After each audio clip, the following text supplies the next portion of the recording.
I'll come to Brother Imam Isa Henderson. First of all, define for me what bid'ah is. Well, I mean, I was coming to that later, but since you've jumped the gun, I feel it's probably imperative as well to inform, those watching it today, you will be playing devil's advocate in case they're not following me on Facebook and our discourse last night. But what's bid'ah? It's a very good question, and it's a question of dispute. That's the first and foremost thing we have to understand.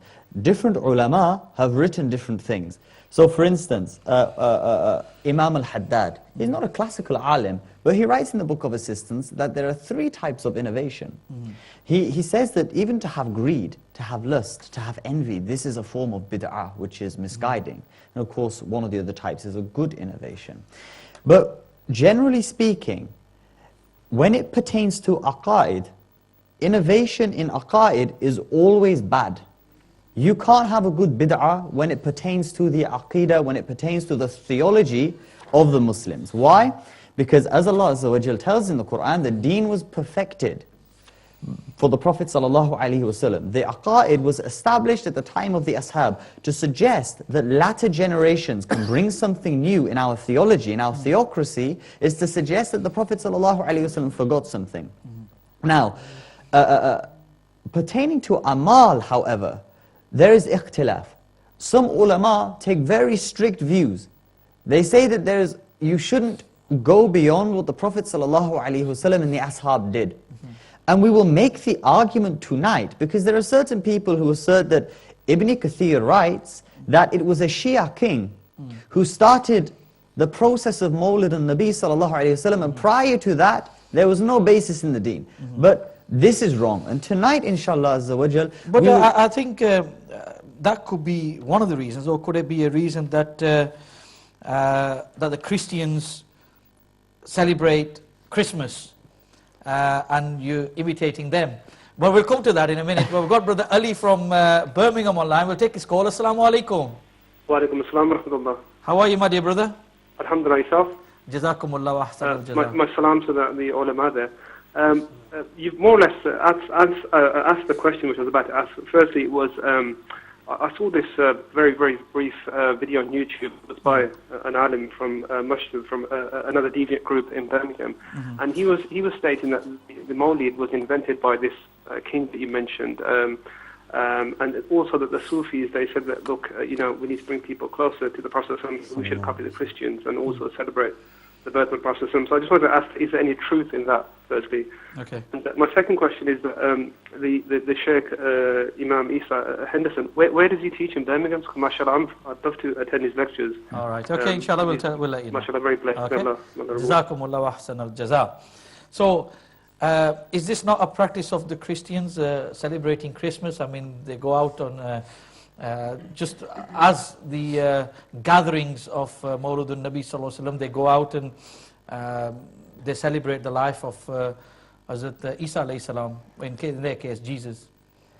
I must say, that was a very rather typical thing you just did. You asked me one question, then you asked me another question. So if you don't mind, I know we're going to have this a situation today where we're going to be sure. So what I'll do disagree, first, I'm sure I can help. I'm sure I can make you agree. Okay. So what we'll do first is we'll deal with the question of bid'ah.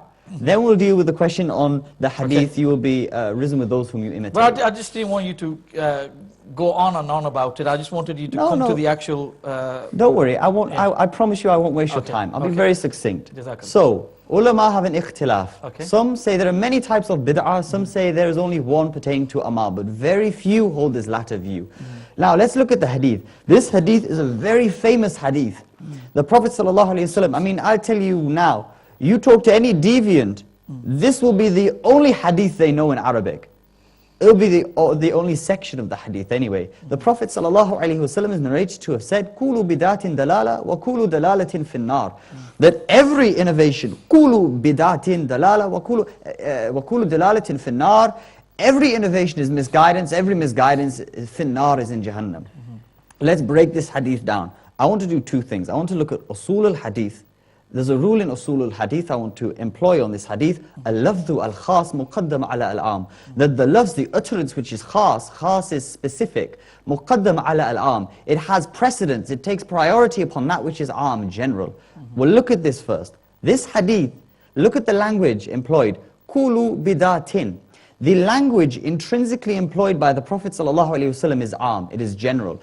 Every innovation is misguidance, and every misguidance is finnar in Jahannam. Now when we look at this, you hear the discussion, don't you? When the Sunnis, they say that Mawlid is bid'ah, we say, well in that case stop driving your taxis and get a camel. They say, no akhi, this pertains to dunya, whereas the innovation pertains to deen. There are two types of it. There's a linguistical bid'ah, there's a technical, and then there's a literal bid'ah. But you see, then they bring this hadith forward. But they don't appreciate, you see, the problem we have very little fiqh in this day and age. People don't use their brains enough. Why is it Sunni ulama use this point? If they were to step back and think about it, they'd realize, when you use the hadith, kulu bidatin dalala, and you assert it against the Mawlid, that hadith, by its very grammatical nature, includes every bid'ah, dunya and deen. You can't exclude any type of bid'ah from this hadith. Kulu, every bid'ah, even look, bid'atin, there is no al and there is tanween. This demonstrates it's indefinite. It applies to every bid'ah that could possibly be a bid'ah. So when we look at this hadith, if we were to take this hadith personally, solely, this was the only hadith on the matter, we'd be in big trouble. You couldn't use these microphones, you couldn't use these video cameras, you can't take photos with the cameras, because this hadith, by its very, the nature of its text, includes everything. But is this the only hadith on the matter?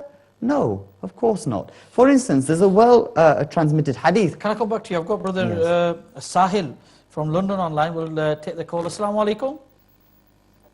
Assalamu alaikum. Assalamu alaikum. The caller has hung up. Not that we wanted to hear, but... So, okay. There are other hadith on this matter which pertain to this matter. For example, if you bring in something new, the term uses sunnati hasana. If you bring in something new, which is good, and the people act on it, they will be rewarded and you will receive their reward, but their reward will not be reduced.